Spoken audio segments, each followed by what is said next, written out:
So, hello. I hope that you are able to hear me. If you can hear me, let me know. And if I'm having another sneezing fit, I'll just have to turn the microphone off. Um, Shell, I feel a lot better than Saturday. Saturday was not a good day. I spent all day on the sofa and watching Netflix with a really bad headache. Like, felt like I had like a pressure headache from all directions, and it was just like massive. Can you not see me? That is so strange. Okay, all working. I guess you can see me. Video good. Okay, cool. A bit worried there. Um, yeah, so that's why I cancelled Sunday morning here. I could probably have pulled it off yesterday, but I decided to actually have a sleep in, so I didn't wake up until 15 minutes after I should have started anyway. And that was probably good. Last night I didn't manage to get much sleep. I think I've slept 3 or 4 hours. So if I'm looking tired, it could be because I still have a cold or because I am very tired. So someone decided to drink a lot of beer on his birthday and he has been snoring. And then I woke up and I had a 3 hour um, sneezing fest, pretty much. Very itchy nose, sneezing a lot, and just running. So I'll try to not be too disgusting on screen. So who's scaring me? Don't know what you're talking about. So to answer your question, Shell, I do feel better, but I haven't had a cold in probably 10 years. I remember getting a few of them when I just moved over to the UK. I think I had two in a year, and before that I hadn't had any for probably 10 years as well. Then I moved to New Zealand and I kind of expected to get a couple of colds, but I didn't actually get any, but here we go. Just to freak everyone out, so I emailed work and said, "Hey, I have a cold. I'm pretty sure it's just a cold. I have no signs or symptoms of COVID-19. It's simply just in my nose, in my sinuses. I haven't had a high temperature, I haven't had a cough. I'm actually asthmatic, but I don't have any symptoms most of the time. So I would probably notice that. And now I have to, before doing anything, I'm not allowed to go there, obviously. I have to phone the helpline and get their advice on what I should be doing or not be doing. So I tried to phone them before coming on here.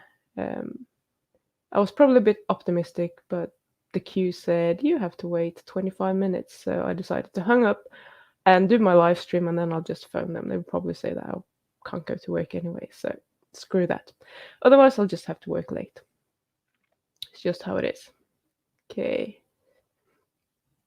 Yeah, I'm sorry about that. I had also uh, scheduled my social media to send out a reminder an hour before the live stream.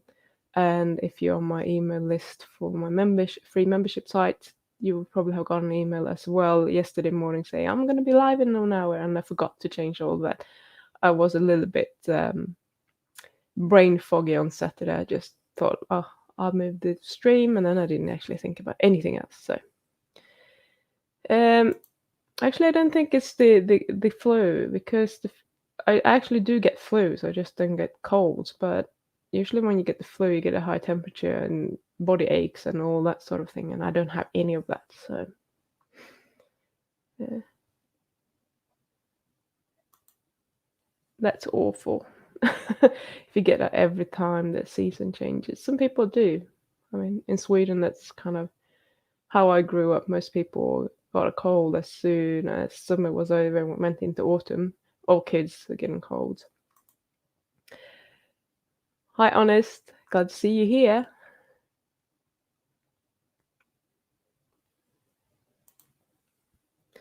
In the US, we have people positive with COVID with no symptoms other than abdominal pain. That's an interesting one. Okay, maybe I have COVID then. I don't know. In that case, I think someone else is going to get it. He actually seemed to be, he was sneezing once yesterday, and that was how it started for me. I was sneezing lots on Friday. So maybe we are about to die here. I get seasonal sneezing. The looks I got on public transport just before that. Yeah, I can imagine. So that's why if we hadn't had the COVID level 4 alert here in New Zealand, which pretty much means you should self-isolate and all businesses are closed unless you are an essential business, I wouldn't even have thought twice about it. I would just have gone to work today because I do my body feels all right. It's just the symptoms are still in my nose, which is really annoying because I'm still sneezing and my nose is really runny. So that's kind of an annoyance, a side effect from that I always get when I've had a cold, and it's just I know it's going to be there for a few days at least. Pollen season, yeah. I am allergic to pollen, but we are going into autumn here, so that's probably not my problem. I had a cold for 2 weeks, first time in years, still coughing, but I'm fine. Sorry, my phone keeps autocorrecting to dumb stuff. Yes, so does mine. I also have the COVID pain in the backside. What do you mean? I have no clue what you're talking about, Nesra. COVID pain in the backside. Anyway, we have something to talk about today because that's the whole point of this live stream, I guess, apart from obviously talking to you guys, which I always enjoy. So I'm probably not going to make it too long, but I always say that and then I just kind of get carried away and I just keep talking. So we shall see, and I might have to stop for a sneeze break or something, who knows. Hopefully I will be alright. I've stuffed my nose full of decongestion, so maybe I will be fine. Okay, I'll remove that. So I hope that you can hear what I'm saying, even though my voice might sound a little bit different to what it usually does. So I wanted to talk about whether a carnivore diet can cause insulin resistance, because there is a lot of talk about this, and I see it every here and there, and someone pointed me to an pointed me to an Instagram post, which was unfortunately removed by the time I was searching for it. Someone had developed type 1 diabetes, which I would say that, type 1 diabetes is an autoimmune condition. And although food may impact whether you develop an autoimmune condition, you need to have a genetic component for that as well. And then you need to have a leaky gut to get, to get exposed to that, whatever it is that is very similar to your pancreas tissue, I guess, so that your immune system will start attacking your pancreas rather than the pathogen or whatever it is. So to that, all I have to say is that I'm sorry, but no, I'm not sorry, but a carnivore diet will never cause type 1 diabetes. And I wouldn't even say that an omnivorous diet would cause it, but it could probably help by if you have a lot of leaky gut, etc. So I'm not going to talk about autoimmune conditions anyway, but that was one of the things that I just thought I really hope that post wasn't saying that, but that's how it was presented to me, I guess. But then there are lots of people, diabetics, reporting that they're getting high blood glucose on a keto or carnivore diet, and that diet then is causing their type 2 diabetes, or that it's worsening it or whatever. So I want to talk a little bit about that. So it's true, some people on a keto or carnivore diet will experience high blood sugar readings, but the problem here is that is not necessarily caused by the carnivore diet or the keto diet. So what is most likely happening is that you have this is a disease or a condition that is developing over many, many years. If I have been eating right, low carb-ish, good foods for 20 years, and then I go on a sugar binge for a year, I'm not going to develop insulin resistance or type to diabetes within a year.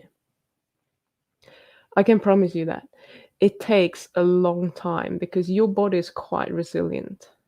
Unless you have something that is, genetically wrong. But if you're a normal, healthy person, that's not going to happen that quickly. Excuse me. So even if you have been on a low carb diet for 2 years and then you start seeing high blood sugars, it's not going to be because of your current diet. It's going to be because of what you've been doing for many, many years. Okay? So what's happening if that is happening is you have an underlying condition already when you are starting this diet. And you might not know about it, but it's probably there. And then all of a sudden you are noticing it more for a few specific reasons that I'm going to talk about. But usually people then think when you're swapping over to a carnivore or a keto diet or whatever, people think that even if they have somewhat raised blood glucose levels, once they swap over, they should magically just disappear and be perfect within a week. And that doesn't happen. You've done this over a number of years, it's going to take you a while to actually correct that. And whether that will be, for some people it's quicker, for some people not. So it depends on how abused your body is, I guess. And for other people, they might not have had a lot of blood sugar problems to start with, but after a while, this doesn't happen straight away, usually. It takes a while. But after a while, they start getting high blood sugars. And then they think that the keto or carnivore diet is what is causing this. And they're being told that you shouldn't eat so much protein because protein will turn into blood glucose. And this is what is causing your insulin resistance, which it doesn't, by the way, but it can cause somewhat high blood sugars.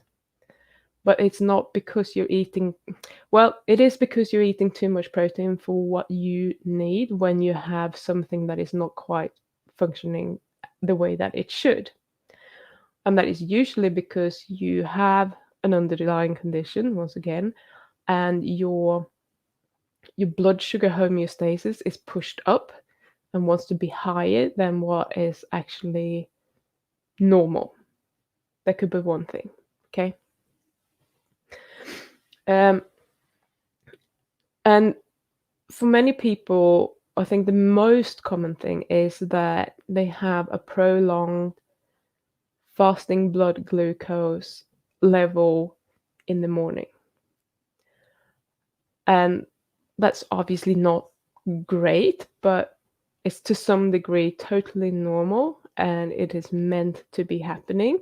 So to explain that, I want to talk a little bit about what we call the dawn phenomenon. And I think most of you have heard about that before anyway, but I want to bring it up anyway. So that is something that is happening early in the morning. So your body will start releasing hormones like growth hormones, cortisol, adrenaline, or epinephrine, whatever you want to call it. And your glucagon will go up. And what is happening when you release all of those hormones is that you will release glycogen from the liver to increase your blood sugar. So that is just a way for your body to wake you up. And that is a normal physiological response that should be happening because that way you will wake up and you will be alert and you will be ready for the day that is ahead of you. So that should be happening. If your insulin secretion works optimally, there will be some release due to the increase in blood glucose, okay? So that is meant to be balancing this out so that it doesn't go too high. If you have some sort of problem with your insulin secretion or you're insulin resistant to some degree, then you're not going to get the preventative effect from the insulin when this is happening.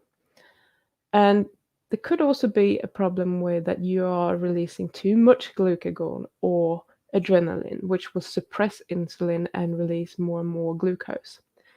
And as I said, to some degree, there might be a little bit of gluconeogenesis going on, so that we are producing more sugar, but that's usually not a lot to my knowledge anyway, and that is usually only happening when you, for some reason, have a higher set point. So adrenaline usually goes away fairly quickly. It doesn't stay in your system for very long, so that shouldn't be preventing your insulin from acting. But it could if the whole dawn phenomenon is prolonged as well. If that is going on for a while, then you're going to suppress insulin and you're going to have a prolonged period of time when you have increased blood sugar. So if you're insulin sensitive already and you do a carnivore diet, you will not get a prolonged or increased blood glucose response. That's not going to be caused by the carnivore diet. However, if you are truly fat adapted, so this is something that can happen after maybe a year, maybe 6 months, maybe 2 years, sometimes longer, depending on who you are, how easily you fat adapt, how well you fat adapt, etc. So it usually takes at least a few months. So this is when you have taught your body so well to use fat for fuel that it doesn't require any glucose, pretty much. So your muscles are now really good at using fat for energy, and that is their preferred fuel. They no longer try to snatch any of the glucose out of the blood, because that is meant to go to the brain, because you don't consume a lot of glucose, so your body is used to using a different kind of fuel, and the organ that needs the glucose the most is the brain. So we don't want to use our muscles, or our muscles don't want to use the glucose. They want to leave that for the brain, because that's where it's gonna do the most good for your body. And this is usually referred to something called either adaptive glucose sparing or physiological insulin resistance. So you might have come across either of those terms. And that is different from the pathological insulin resistance that we usually mean when we're talking about insulin resistance, and that is pathological, that is something that has gone wrong. Unfortunately, this adaptive glucose sparing phenomenon will sort of boost the dawn phenomenon, and it can therefore increase your blood glucose levels in the morning compared to when your muscles were actually using some glucose for energy. So when your muscles are saying, no, thank you, we're not going to use any blood glucose, we know that the brain needs that. There's going to be, so your body is used to, let's say your body is used to releasing 1 gram of glucose. I'm just making these numbers up. This has nothing to do with reality, so don't take it as such. I'm just trying to explain it. So if your liver releases or your body produces 1 gram of glucose, your liver releases something, there's some gluconeogenesis going on, and it does this, and it's kind of, you have a set point for that as well, how much you're going to produce. And all of a sudden your muscles are using a lot less glucose than they used to do, because they no longer want to use that fuel. You're going to have more left in your system. So now it's all up to how well your insulin is working, how well it can be released, etc. So this can have an effect, and that is something that is coming and becomes very visible after a period of time after you've been on a low carb diet. So that is probably what most people are talking about when they say that a carnivore or a keto diet was caused my insulin resistance or type 2 diabetes. So that is most likely what is happening then. And if you have insulin resistance already, the blood glucose levels will continue to rise for a long period of time, for many hours. So you might still have prolonged, you might have elevated blood glucose levels until lunchtime. It's not that uncommon. And They should be dropping if everything works as it should, but it doesn't for everyone. So if that is the case, then you will need to do a few things to sort that out, obviously. And excuse me. So if you have a high A1C, for example, but you've been eating a low carbohydrate diet for years, this could be one reason. Another reason is that your red blood cells usually live longer, so they remain in your system for longer when you're eating a low carbohydrate diet, so they will become more glycated relatively because they live longer. So that might not show the full truth of that. So you might want to check that. You might also want to do a HOMA-IR to check whether whether you have an insulin problem there, etc. So if you have an impaired glucose metabolism, for example, the dawn phenomenon can also be a problem, because if you experience, for example, low blood glucose during the night when you're sleeping, you're going to get a rebound effect. So you're going to get all the systems going, plus you get the dawn phenomenon. So you might just over release or produce more glucose than you need, because there was a situation at night where your blood glucose dropped, and clearly your body doesn't like that, so it needs to prevent that by producing a lot of glucose. And if that then coincides with the circadian rhythm and the release of your cortisol, etc., you're just going to boost that effect. So that could be one thing as well. And that is probably where this therapeutic teaspoon of honey at night before bed will come into the picture.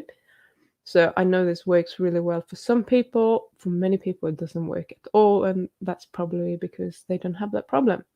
So you could take like a teaspoon of honey or some resistant starch, for example, or maybe just like a small piece of fruit, something that will kind of boost your blood glucose slightly, but also have insulin release. So you kind of get that going, and that seems to be working pretty well with balancing that out.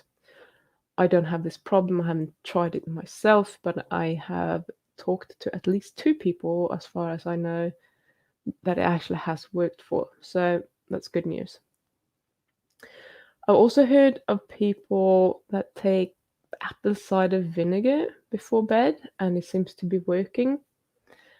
I can't really comment on that. I don't know. I don't know how that works physiologically, but it seems to be stabilizing your blood sugar for whatever reason. So maybe that works for people who are insulin resistant. I don't really know, but if you have an experience with that, or know anyone with it, or have tried it and it works or doesn't work or whatever, post in the comments and I'll get to that very soon.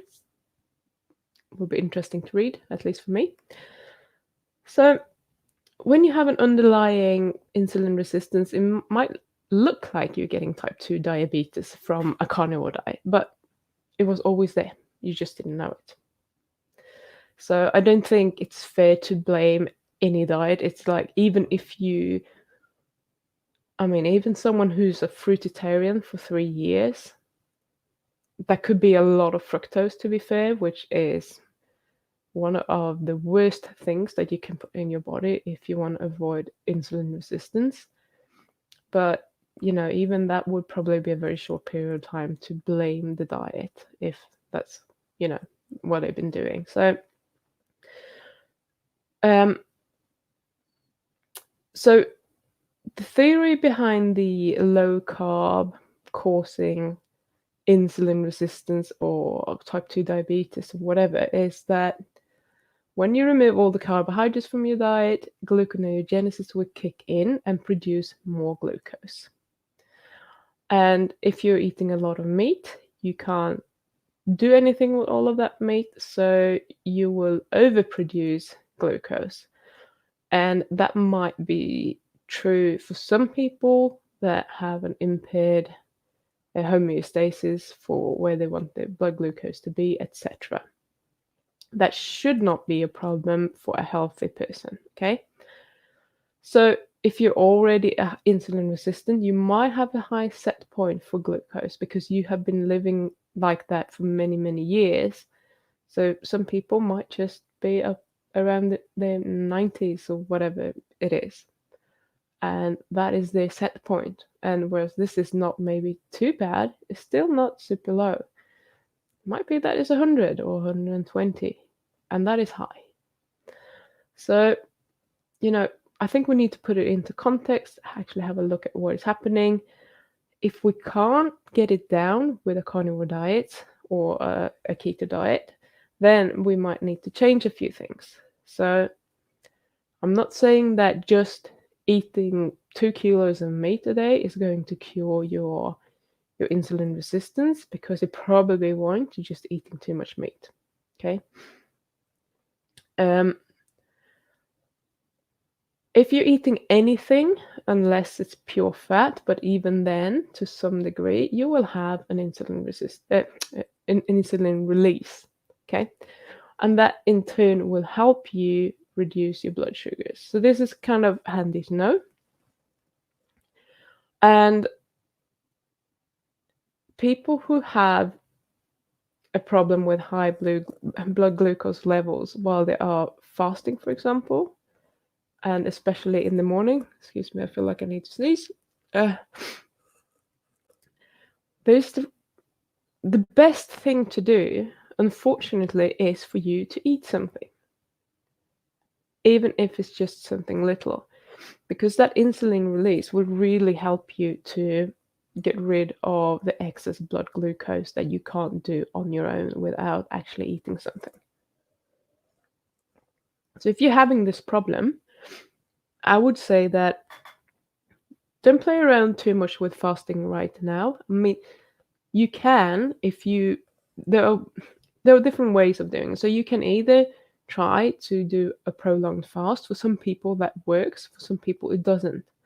So if it doesn't work for you, what you should be doing, in my opinion, is that you should have breakfast as early as possible, and you have a little bit of protein, but you don't need to eat a huge amount of protein. So you are trying to eat actually a moderate protein diet at this point.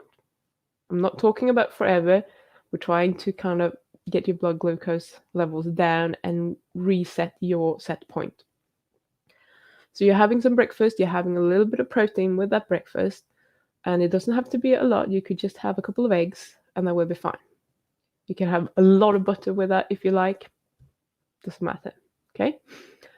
And then you fast until it's time for lunch or dinner or whatever however many meals you're having, because you still don't want to eat frequently, 5-6 meals a day or whatever, because you don't want to keep spiking your insulin, because insulin is a huge problem. You still want to keep the insulin down and you want to keep the blood sugar down, but having this little bit of protein in the morning will help you get your blood sugars down if you have a problem with the dawn phenomenon in the morning.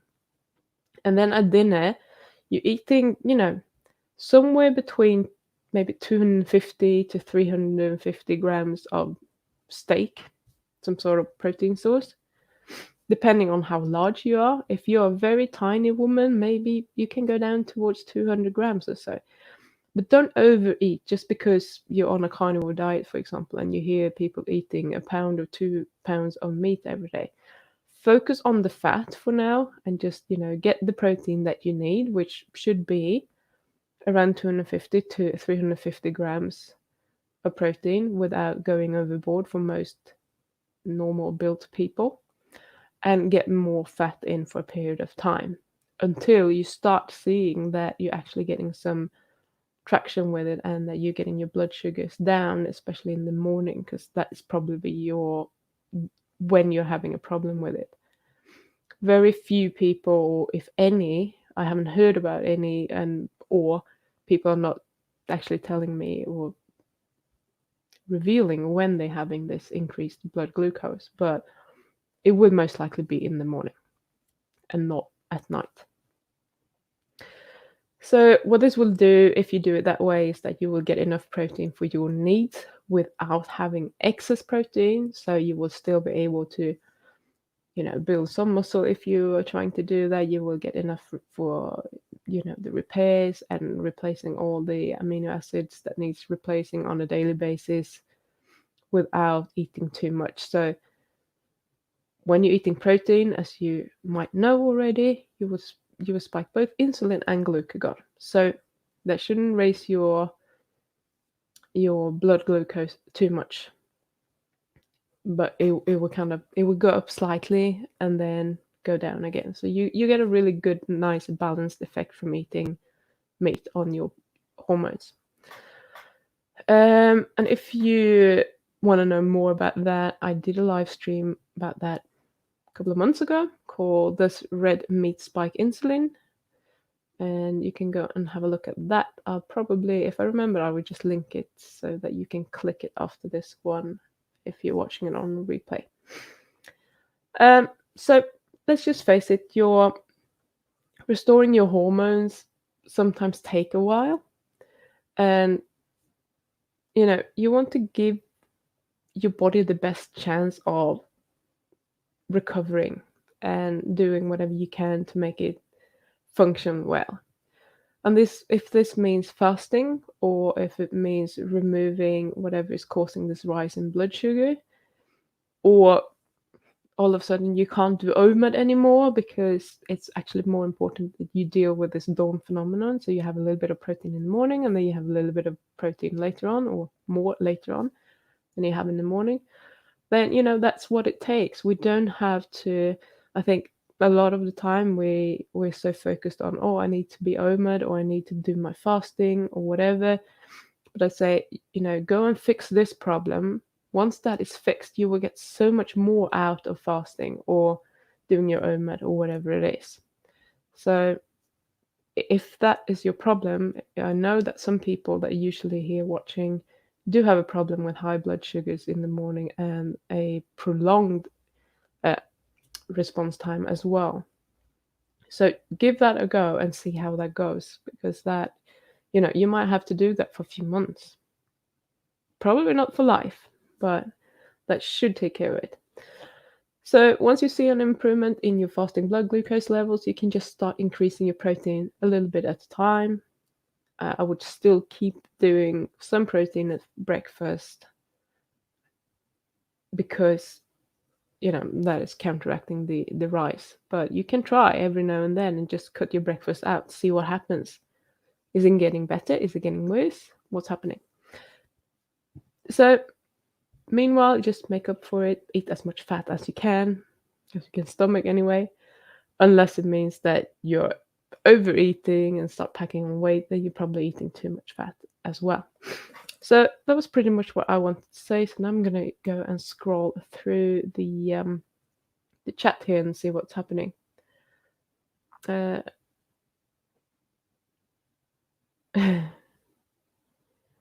that was Nesra said. That one was the last one. Pain in the ass, please don't make me swear. Sorry, did already. God, I feel like I'm gonna sneeze again. Oh, you're so sweet. Well, I'm here now, and I'm not rambling on, so you can chat as much as you like.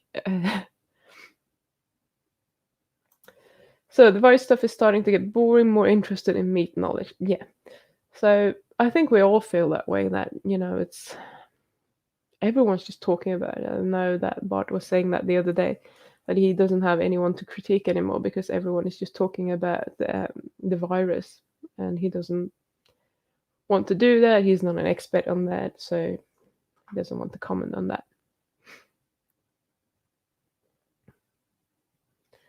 Okay.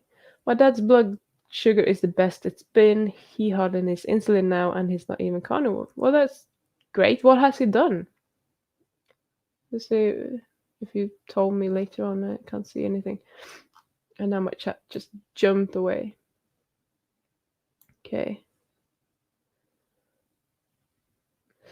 Yeah, exactly. Lots of drama keeping people from their meat, sacrilege. So yeah, that's really crazy. So we went into lockdown on Wednesday last week, and I got messages from all the butchers, and they were saying, "Oh, we're an essential service. We're going to be open." And then a day later, got another email from one of the butchers, a local small butcher. They sell mostly meat. They sell a little bit of other things. They have some eggs and some milk in the fridge, etc. But they're quite small, and they had to close because they're not a supermarket, and supermarkets have meat, so we are meant to go and get meat from the supermarket apparently. And they had in the email, they clearly expressed that they were not happy with that decision. They had lawyers drawing up, whatever documents to try and sort that out. It doesn't look like it's working very well though. And the other day I had another email from another butcher saying that they had to close as well. They have a sister shop which is much larger, so it's part of the same chain, but the one that had to close is the wholesale, and the other one is for the public.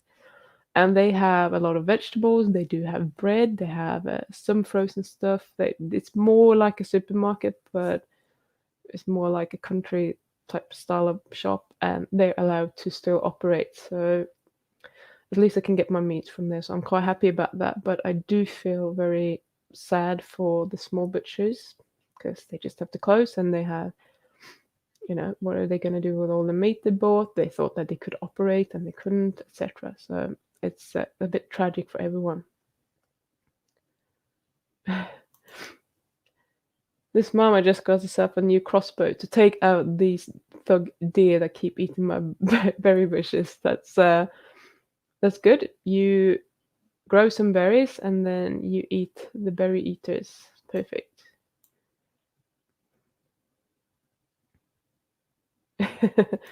Yes, you've been fattening them up. Do it.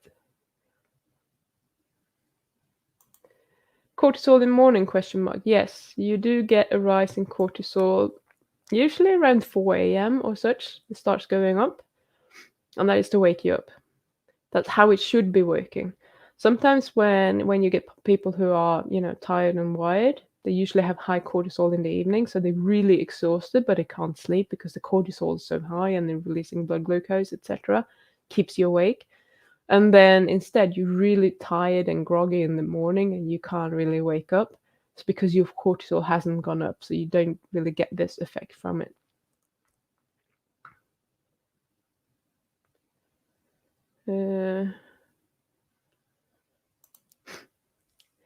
Good morning. Have you got ill yet? I haven't spoken to him. He was sleeping when I went in here. But I heard him get up not far after.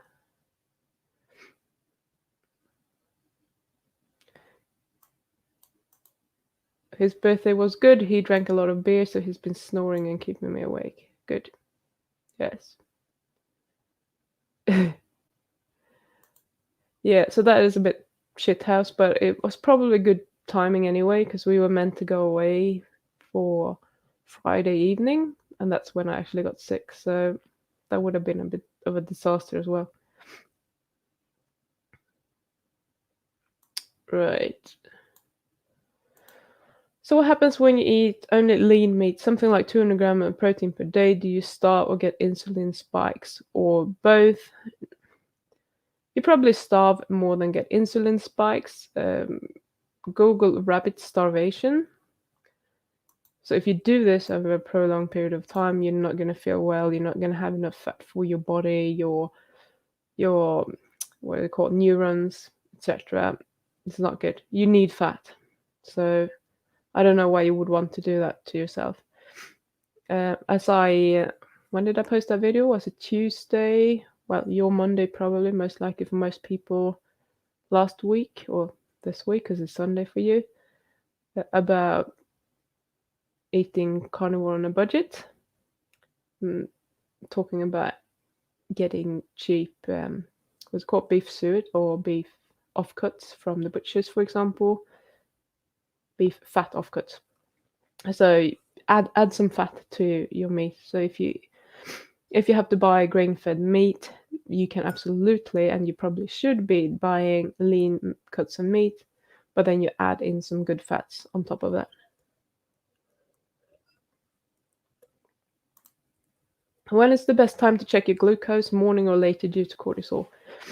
I mean, I think you should be checking it in the morning because you want to know what sort of blood glucose you have in the morning. So if it is, elevated up to, I don't know, I just know what I have. Some mornings I have had 4.2. I'm gonna have to go and Google that. Millimole per liter to liter. See, not the table, I want the conversion thing. So some mornings I've had 4.2, which is 75.6 milligrams per deciliter. And then I think did I have a 4.7 when I actually tested it online quite early in the morning when it was on a live stream, and that is 84. It might have been slightly higher. I wonder if it was 4.9 maybe. That would be 88. So I was really surprised at how high that was, but it was probably because it was so early in the morning. We did a bit of an earlier live stream because I had Nick on, who was in Finland. So we just started really early. So you want to know what's going on. You want to have the full picture. If you're testing at lunchtime, it should be low. But if you're testing it really early in the morning, you will see how much of an effect you're getting from the dawn phenomenon, if you're getting any effect. So clearly, some days I'm getting some effect, and some days I'm not getting too much. I know that on the day that I tested it live on the stream, I had been eating a bunch of carbs the day before. Whether that had an impact or not, I don't know, but I haven't actually tested it early in the morning since then, so I probably should do that as well. So it depends a little bit on what it is that you want to see. But I think it's good information to know even if you have an increased blood glucose in the morning, it's kind of good to know. I'm eating a 6-hour window again. I get hella heartburn if I don't. Also giving up the caffeine because it's make my anxiety really bad. Maybe you should talk to Bart and give him some advice. Maybe that's a consultancy issue that he could bring up with you. I get a heartburn when fasting multiple days. Pretty weird. That is a little bit weird, but it could be that your goblet cells in your stomach, they just keep producing a lot of hydrochloric acid because they still think that you're supposed to eat and you don't. It might be a way of, a delayed response, if you like. Yes, Luke. Thank you. Hit the like and subscribe button. I'm also having problems with coffee excess due to working from home. I don't stress eat. I stress drink coffee, which makes things worse. Yes. Okay. Richard. Yeah. I mean, I have very simple advice for you. Don't do it. Cut it down. You could, can you drink something else that is hot that isn't actually coffee?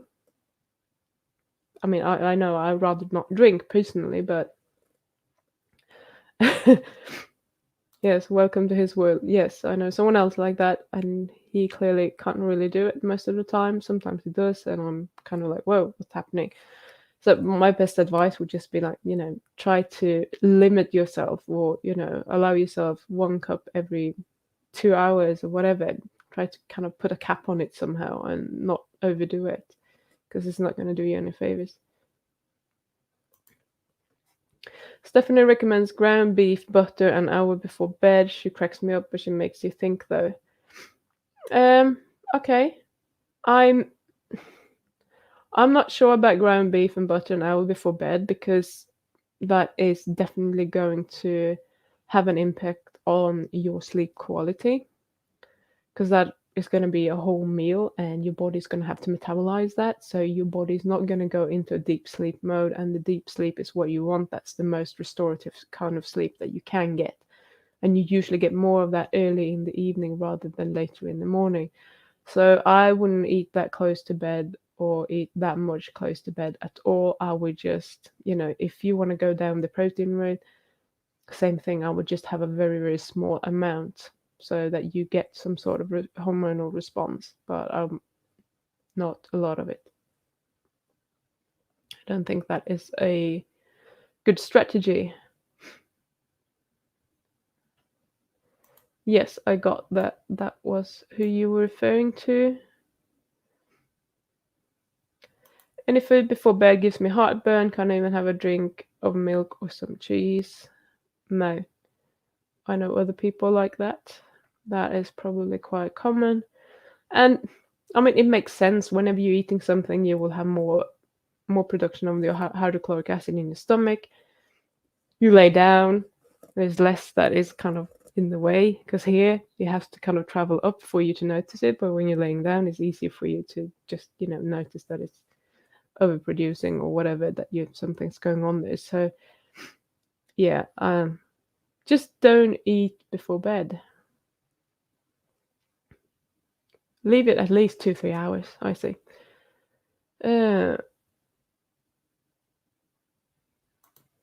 Coffee needs a viable alternative that is oxalate free, has the same taste, and is also stimulant. Still waiting room, yes.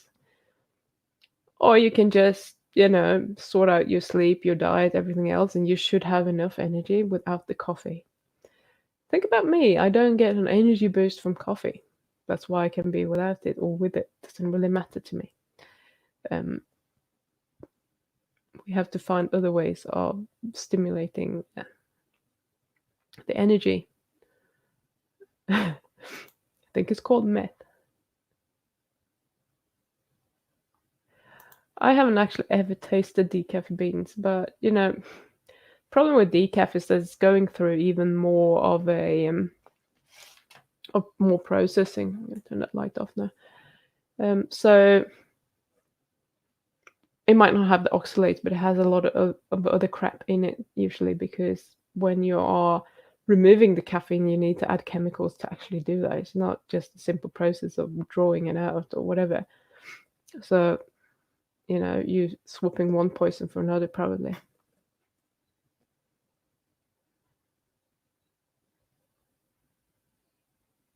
So what did Fapnada say?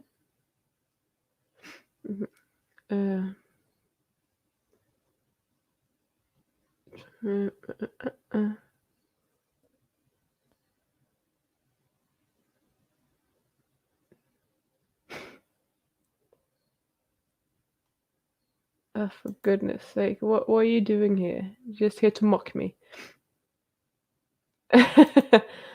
Mute your mic and go blow your nose, lol. I'll try not to.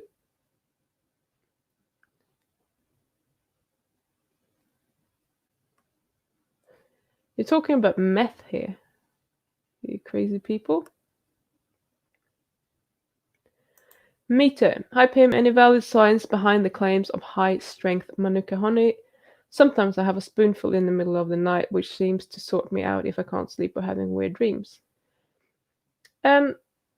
So if that sorts you out, if I remember things right, you have been talking about your blood sugar before. So for you, that might be just exactly what's happening, that you're having a blood sugar drop sometime when you're sleeping, and you just function better that way. And if that works for you, I think that's great. But I'm not sure it's because it's Manuka honey. I have a feeling that might work with any sort of honey or a bit of starch or whatever. That's just what I think. Obviously, I don't know. You might have tried different things, and noticed that Manuka honey is better. High strength, probably good because it does have antibacterial effects. But the thing is that when you're eating it, you're probably going to destroy that anyway, because your stomach acid is quite, it's there to destroy such things. So if it's for your throat, great, it will probably work. If you add it topically, probably great, but for anything else, I'm not convinced. But if it works for you and you can sleep better on it, I absolutely think that you should keep doing it. I don't see a problem with it.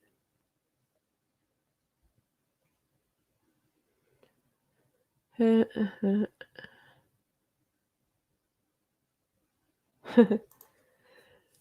Michelle, Pim and Bart, thanks for all these videos and live streams during the lockdown. You're welcome. I, yes, as I said, I might have to stay at home, so I might have time to make more videos. Who knows? This, 350 grams of protein per day is okay. I mean, it depends on how big you are. I wouldn't eat 350 grams of protein. I eat maybe 250 grams of protein. But if you are much larger than me, it's probably fine, you know. But I don't know if it's a female thing or not, but I can eat slightly more when I'm eating once a day, but if I'm eating twice a day, yeah, I can eat that amount easily. So for me, it's a how much protein I can eat in one sitting, pretty much.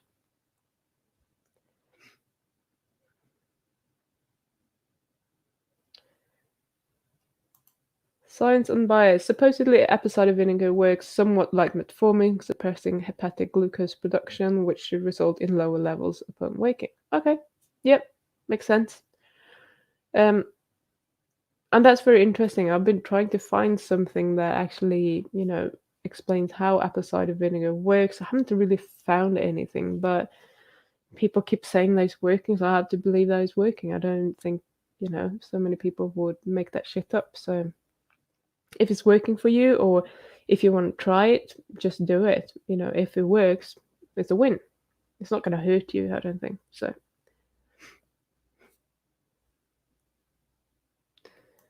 he might have answered this, but yes, we can walk around the neighborhood. We're not allowed to go on the water for fishing, so I don't think we can go out kayaking anymore. We're not allowed to do any recreational driving. If we drive anywhere in our cars, it has to be to go shopping, etc. Or for me, I'm carrying a piece of paper that says that I'm an essential worker, so I have to go to work. And obviously, if I'm driving and I show that piece of paper, I probably should be on the road somewhere between work and home for that to be relevant.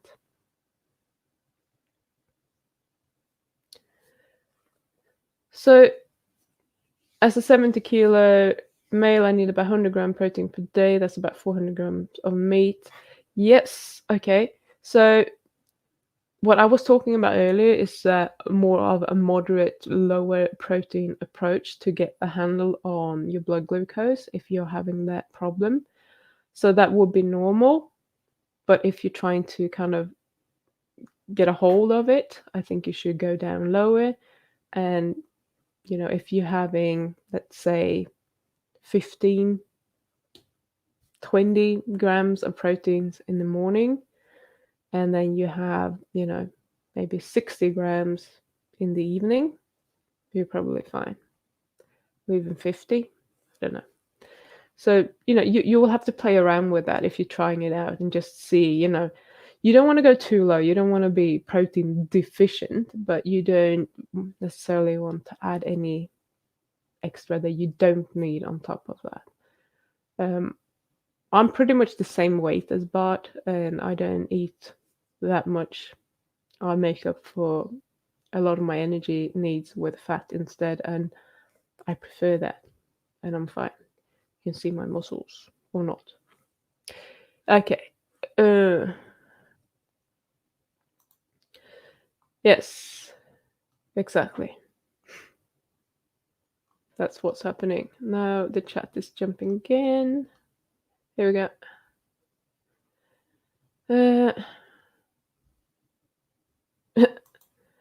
I hear they install sniper towers everywhere, shooting anyone who they wander at in the forest. I hope not. Shell. I think they might be a female thing. I'm just like you.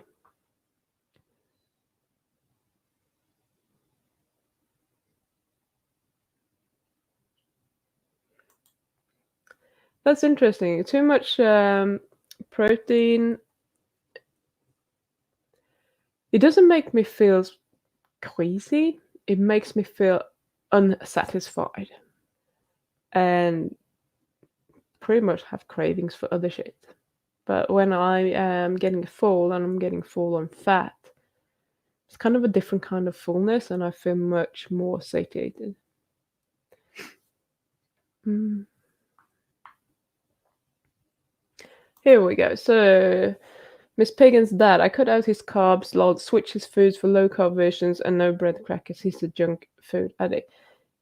But that's great. I mean, not everyone has to be perfect or eat whatever we consider to be the perfect human diet. We have to make trade-offs, and even if I know that maybe this would be ideal, maybe I don't want to eat that bloody way, and then I'm not going to do it. But what's the consequences? Obviously, eating this way for him has dealt with his blood glucose, and he's doing better than he's done for a very long period of time. Maybe that will be enough for him to feel like he wants to go a step further and actually do even better. Who knows? Or maybe he's happy with that. So I think that's great. Got 3 weeks meat in freezer, but intend to top up in the next weeks to stretch it out. Yeah, I'm gonna put an order in with the butchers today actually to get some more beef heart at least, and I'm hoping that they have beef suit, and I'll add some other meat onto top of that as well. Yes, keto diet.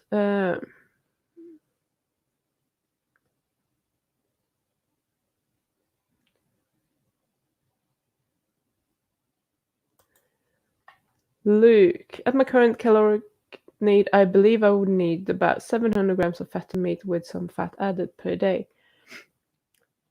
Okay. Are you a big boy, Luke?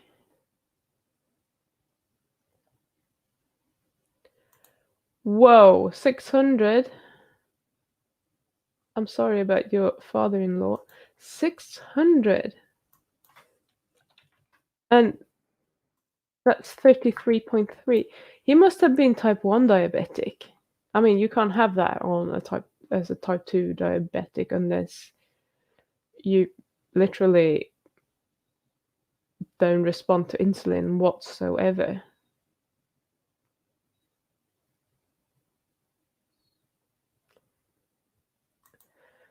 This crisis is forcing me to forge a relationship with my local butcher. Meat delivery is a new thing for me. Yeah, but that's a good thing.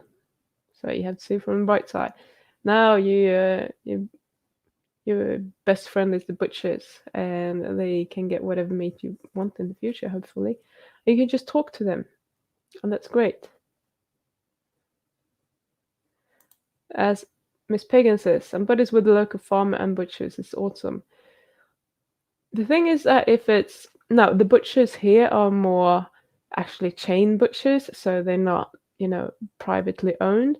But when you have like little butchers with privately owned um, shops in general or farmers or whatever, they're usually very proud of what they're doing and they're really passionate about what they're doing. So if you can, forge a relationship with one of those and, you share some interest in meat, which is, sounds a bit silly, but you can get a long way with that and it can be very good for you and your health probably. I don't snore, I dream I'm a motorcycle. Very good. Very good. Always eat fats with your protein. Pim, why is this important? You don't have to always eat fats with your protein. I'm not sure if you refer to when I was talking about with the lean meat mentioned earlier, and I was mentioning the rapid starvation. You don't have to eat them at the same time necessarily, but you should try and, on a daily basis at least, get some of both. So if you're eating just lean protein, you're still gonna get an amount of fat in there. It's not gonna be super lean. There's always some fat in there, but it's the same thing. It might, if you are, let's say, insulin resistant, it might, help and kind of soften the hormonal response a little bit. But if you're eating just meat, unless it's huge quantities, you shouldn't really have a massive insulin spike or anything from it anyway. Okay. Interested in the knowledge master Pim. I also watched all of your work. Currently working on getting some tallow. Okay. Um. Yeah, I'm getting tallow every time I'm putting my beef suit in the air fryer, and I just pour it off and save it for later. Mm.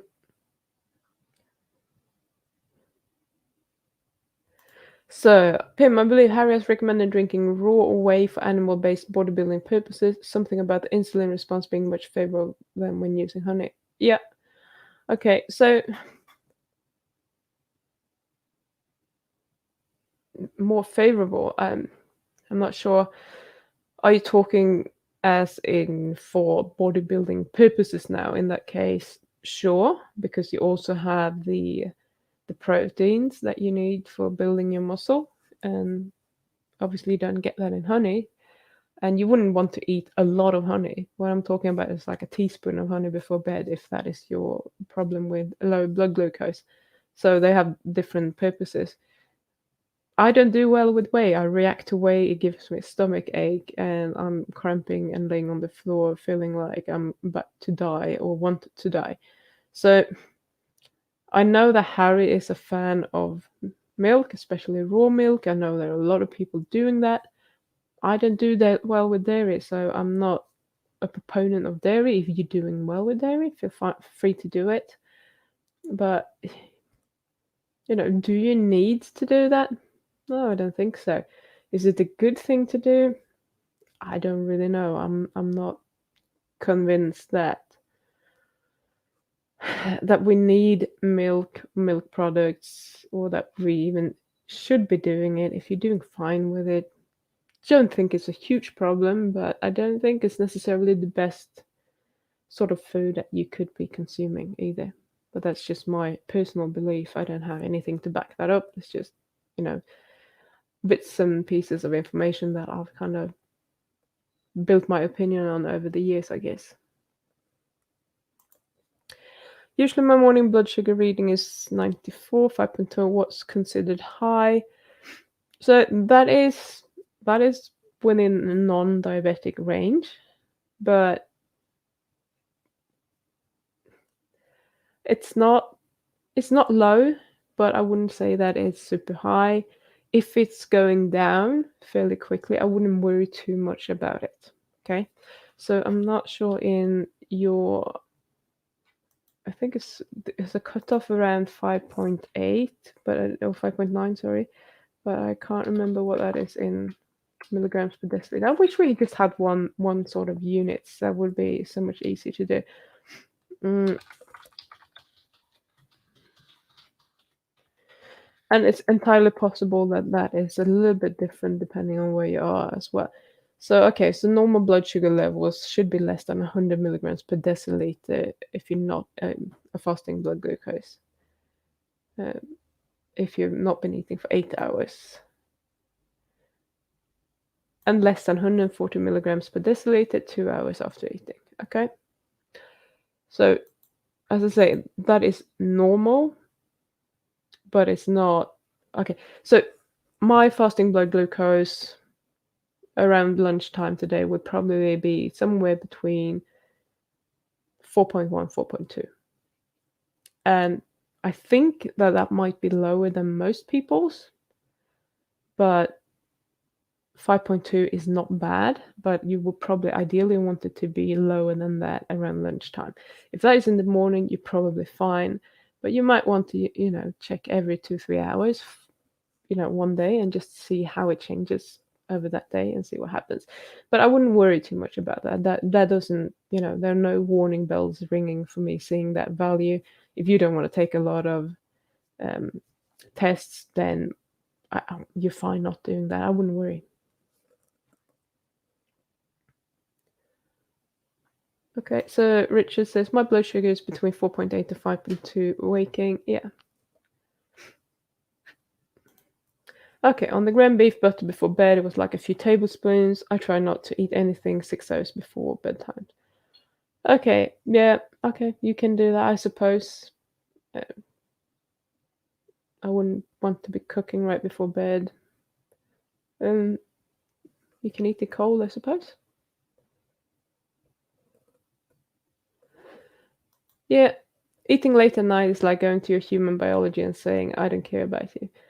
Yeah, that was my point. I wouldn't, if you just have a tiny bit. So if you compare like a teaspoon of honey to a few tablespoons of protein that you need to break down, I would probably, for my, you know, the physiological response, the whole metabolism thing, and getting everything working, because honey is already, it's the same, it's glucose and it's fructose, and it's going to go out into your blood pretty quickly. It's not going to take a lot of resources for your body to digest, whereas protein in ground beef is going to take a lot of effort to digest, and it's probably going to keep you awake, or keep you out of your deep sleep for much longer than a teaspoon of honey would do. So, you know, if you really, really don't want to do that, but do some resistant starch then, because that is basically you're not going to digest it, and try that instead.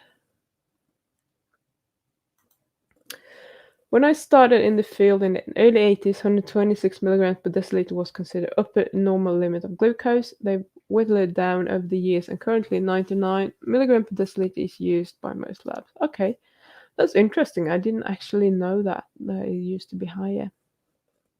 Thanks for that.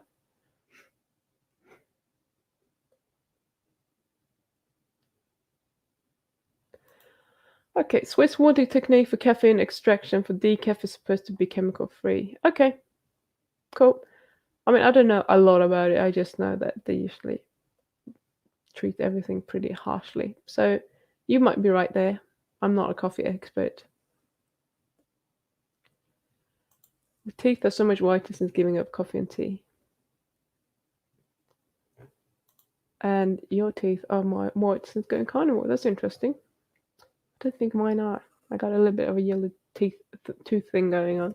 Don't know why. I've never been drinking a lot of coffee or anything. And I guess they just kind of yellow over time. Yeah, something to do with extra mineralization from meat intake. Uh, no plaque on teeth is kind of freaky. Cool. Yeah, something I do really, really enjoy with not eating any carbohydrates is that you never get that furry thing on your teeth, which is really nice. Tartar has increased, however, but it just flakes off. Okay, I'm glad it flakes off. Pim, making my Sunday way more interesting. Yeah, if I could do this every Monday rather than every Sunday, my time, which would be Sunday your time, I would probably do that. Because that would kind of spread it out a bit, and you can watch him on Saturdays and me on Sundays. But unfortunately, I usually have to work. But to be honest, I have sort of a like, I can choose my hours a little bit myself, because I'm the only one working in the lab. So maybe I'll just move it. But that means I have to come in to work late every Monday, unless I'm gonna do this live stream even earlier. I have to think about that a little bit. So, shall use the Tartar Control toothpaste. It helps. What's in it, Shell? I'm quite interested. Let me know if you know, or what sort of toothpaste it is, and I can look it up. I know my mum used to buy some sort of supplement, like a tablet of some kind that she gave to her dogs, and I actually have with their Tartar, but I can't remember what it was. Might have to ask her. I'm interested in maybe giving that to one of my dogs, because she seems to get a build up constantly, and she just had a few months ago, she had a few teeth removed, and they said, oh, she won't need it again in her life because she's 7, but I think she probably will, because it builds up really quickly, and it was the first time she was in, and that is because I'm sort of looking after her teeth, but she hates it, so it's a bit of a pain. And the other dog is just fine. She's never been in, she doesn't have a huge problem. I might check her teeth every 6 months or whatever, and it's fine.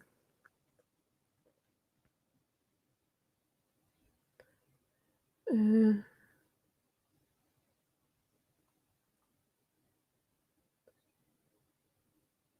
okay.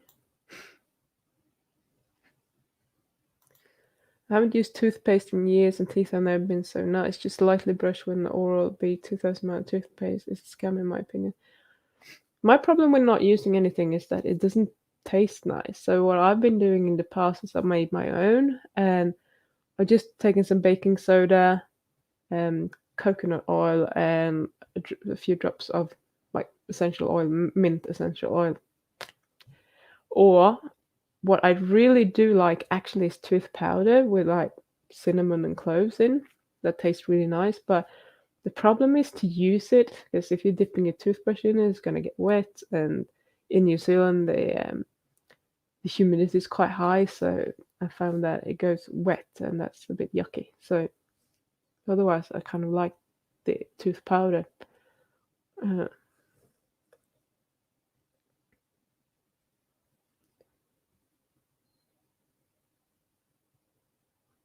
you don't get morning breath. That's very lucky. You know what? When I'm gonna tell something. Let's see if he's still listening. When the first time he went carnivore, proper carnivore, fuck, that smelled. That was not a good breath. And I just thought, like, you might be healthy, but your breath smells like something died in there. I was really struggling with that one. And I don't know why that is. Some people seem to just, like, get a good breath on it, but I don't think he did. Definitely not the first time. Um, how do I like my beef heart prepared? So I've only been eating like beef heart steaks or minced up mixed with minced beef, and made beef heart burgers. That was really really nice and juicy. Uh,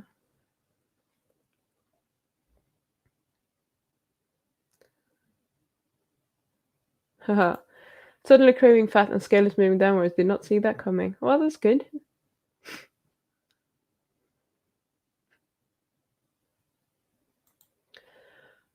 I don't know how old you are, Luke, but you're not very old, are you? So your metabolism's probably quite high as well. So 150 pounds.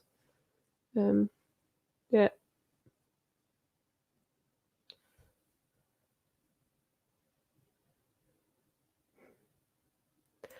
Nesra, after the third month of the beef journey, I have noticed that some days I can eat 1 kilo of food, 500 meats, 10 eggs plus fat, 2 to 3 days a week. I only have the 500 grams of meat. Why isn't it consistent?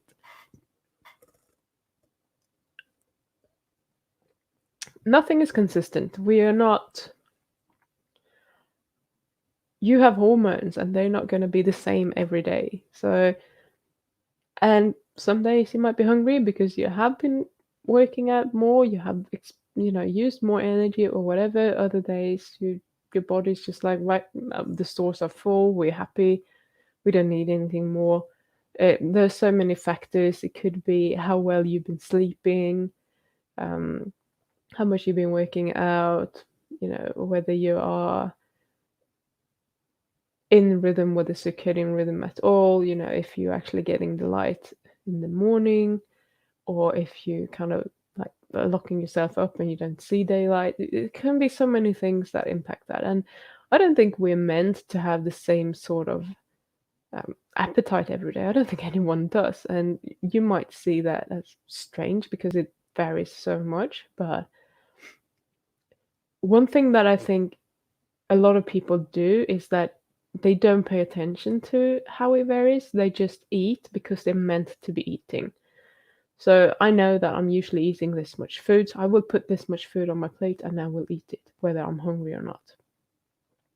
And I know that I'm doing that sometimes.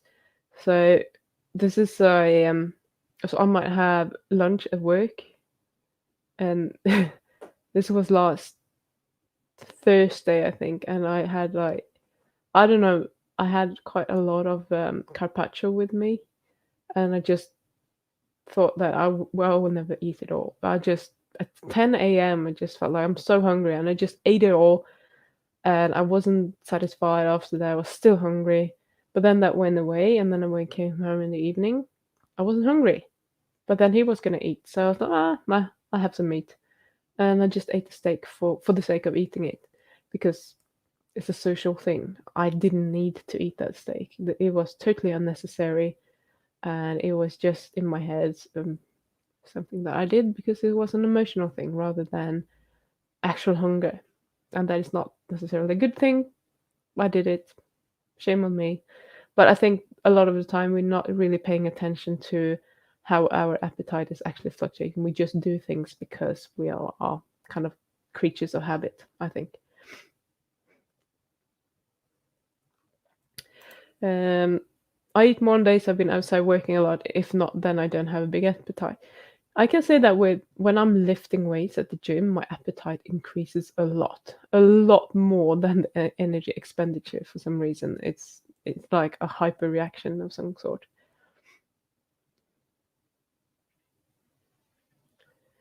Yes, it's Sunday in the UK. It's Sunday pretty much everywhere apart from here, so it's Monday morning.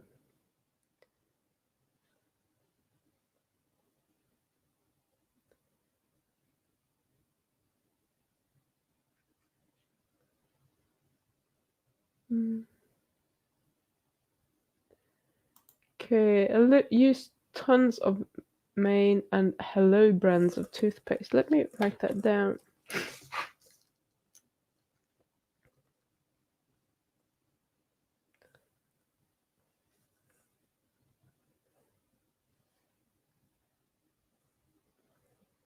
And I'll have a look.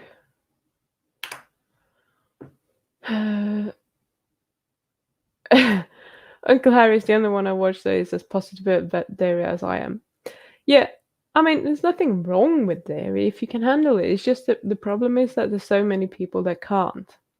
So, and whether it's good or not, I mean, there are factors in there that will spike your IGF-1, etc. And is that a good thing or not?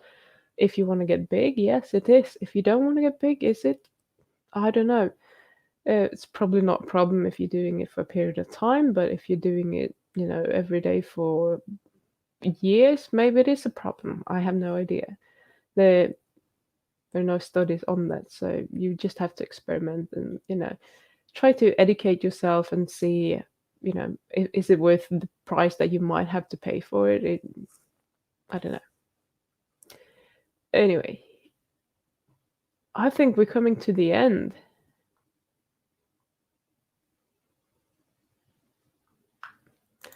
So if there is one thing I miss about going carnivore, it's butter chicken with garlic naan bread. Yeah. So some of you might know that usually on Thursdays we have been going out for a meal or something, and there's an Indian here, and I've never had butter chicken before. I thought I was gonna have that, but I think the chef who's working there is probably using the whole packet of sugar in his stew of butter chicken because it was like eating, cake for dinner. It was really strange. I kind of liked the taste, but it was just way too sweet. So I might have to try butter chicken somewhere else at some point, but I just couldn't do it. I just picked the chicken pieces out, had it with my rice, and just I couldn't do the sauce. I can taste that the sauce is actually potentially good, but it's just way too sweet. Okay, so if you have any more questions, just put them in now before I disappear. I'm gonna have to phone that 0800 line again and see what they say, if I can go to work or how long I have to self-isolate.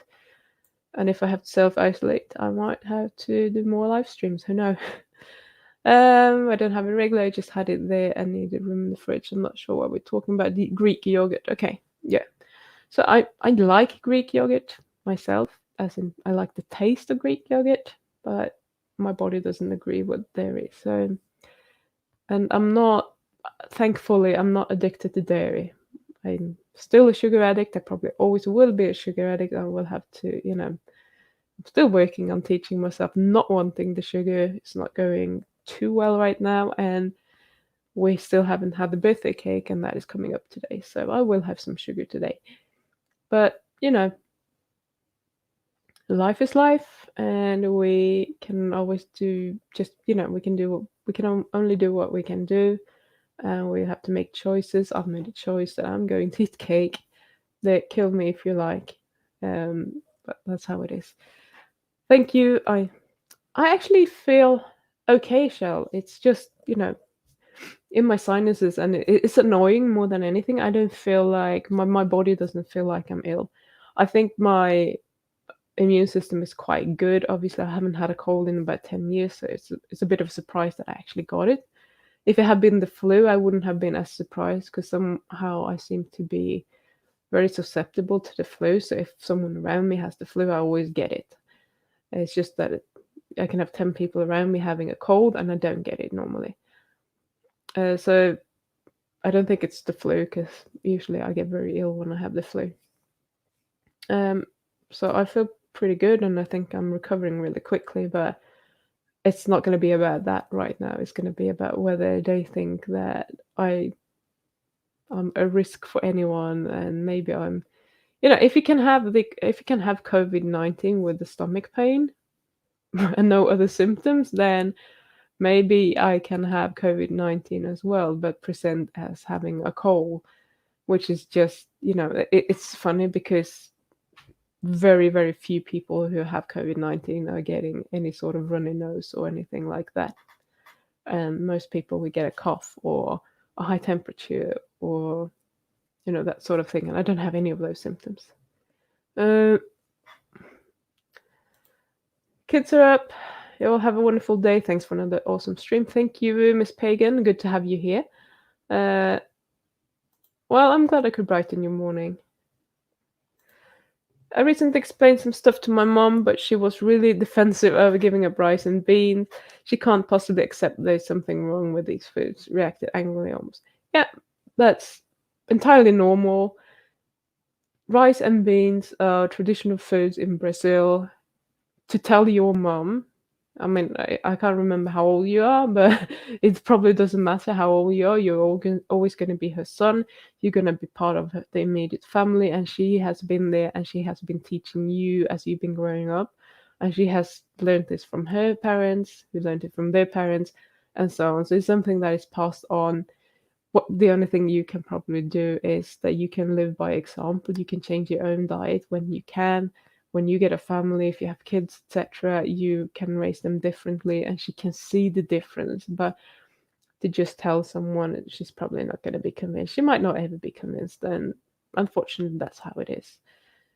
Beans and rice, maybe not the ideal foods, but there are many, many foods that are much worse than that. So she could be a lot worse off, to be honest. This will be hard. I better worry about only myself for now. They probably follow if I leave exam. Exactly. Good boy. I like you, Luke. Uh, yeah, mine had the same reaction about the crap foods like bread and popcorn. This is quite funny. Some, I think it's because I'm never really pushing anything. I might be talking about things, but I never push anything on anyone that I know. And most of the time, people don't really pick up on it, but both my mom and my sister and my sister's boyfriend, every now and then, they contact me to ask me something, and okay, should I cut this out, and blah, blah, blah. So the kind of, because usually it's really hard to tell your family anything. It doesn't matter even if I had had a YouTube channel with 100,000 followers, and if I made millions of dollars every year giving nutrition advice or whatever, my family would still not trust me any more than they do today. That's usually the case. A lot of people that are really famous and talking, health gurus, their families don't give a shit what they think because they are family and they know them in a different kind of way. They don't see them as these knowledgeable people because they might have seen them as kids or whatever. So the people that are hardest to convince are usually the people in our families, or in our inner circle, maybe, childhood friends, etc. It's much easier to tell someone that you don't know that well, where you can talk as if you have not, they will see you in a different light, as if you have the knowledge, you're well read or whatever, and you have some evidence for it, or you're living that way and you're clearly doing well. So it's a lot easier. And maybe, sending them this way to watch me talking about it might convince them rather than you just telling them what I said that way. So families are funny, and that's just how it works. And the sun is actually coming out, so get that off my screen. In other words, going out for a carnivore on a Thursday is Thursday hormesis. Yeah, sure. But now we're not doing that. We're having cake instead because it's birthday. Yes, dietdoctor.com is good. Absolutely.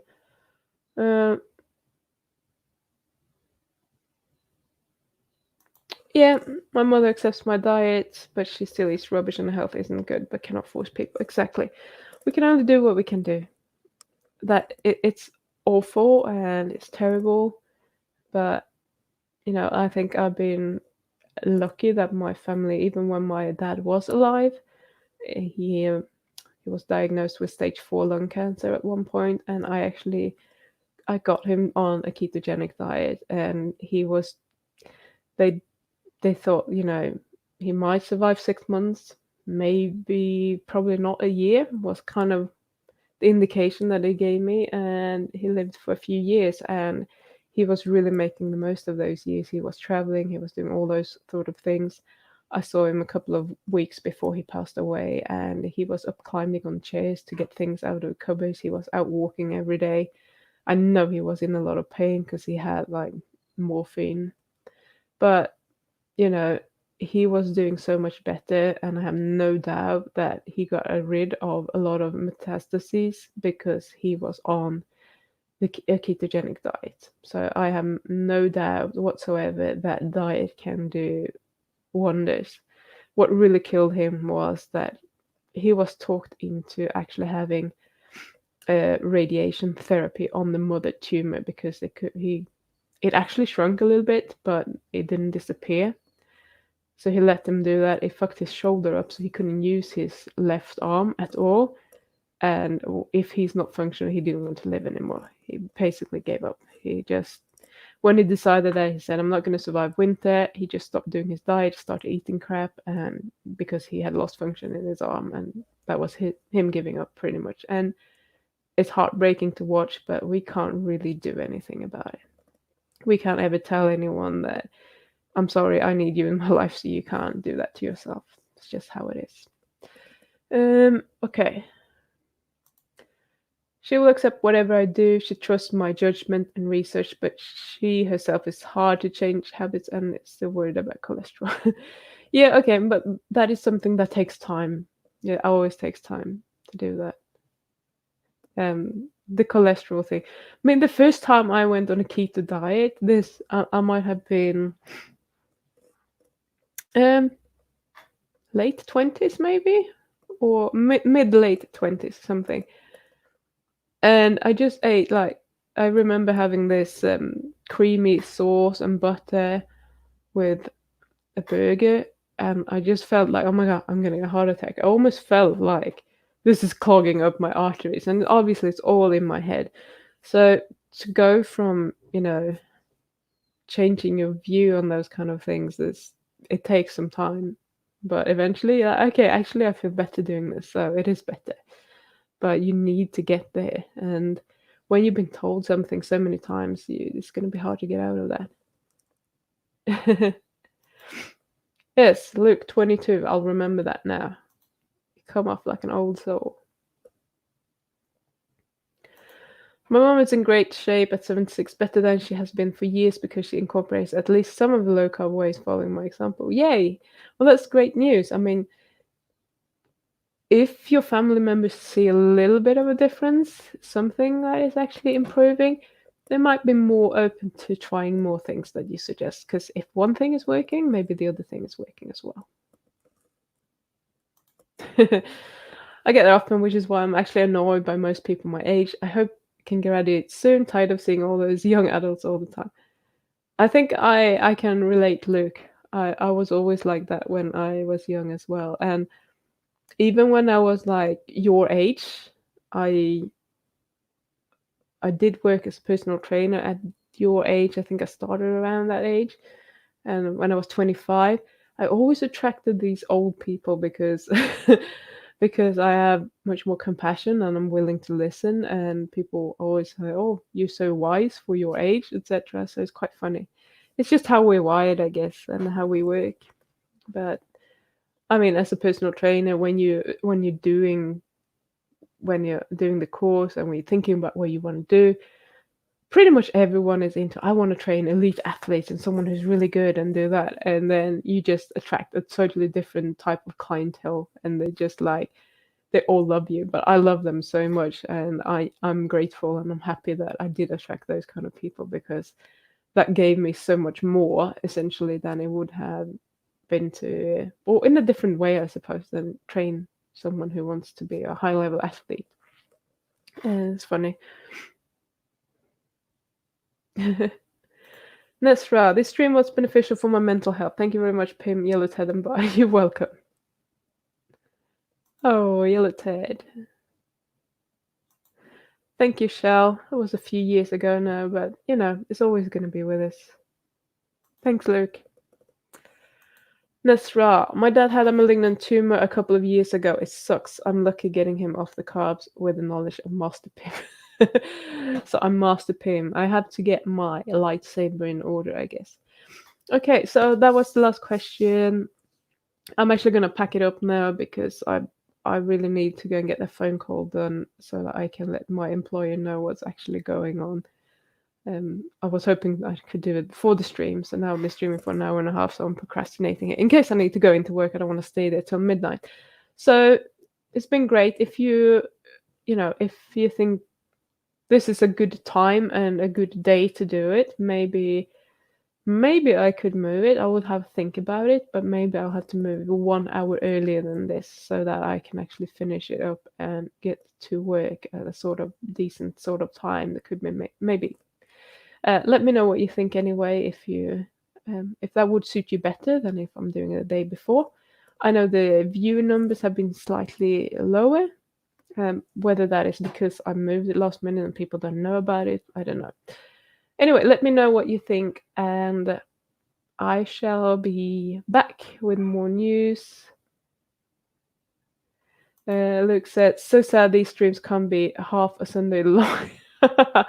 Yeah, see you next time, Shell. Glad you are popping in. Yes, hit the like, everyone. Thank you so much, Nesra. I love you all, and I'm really grateful that you're here with me. I really enjoy that, how much you are interacting with me. That's kind of why we want to do live streams, isn't it? Yes, thank you so much, Luke. Now I'm going to go and blow my nose as well. So see you soon, and take care.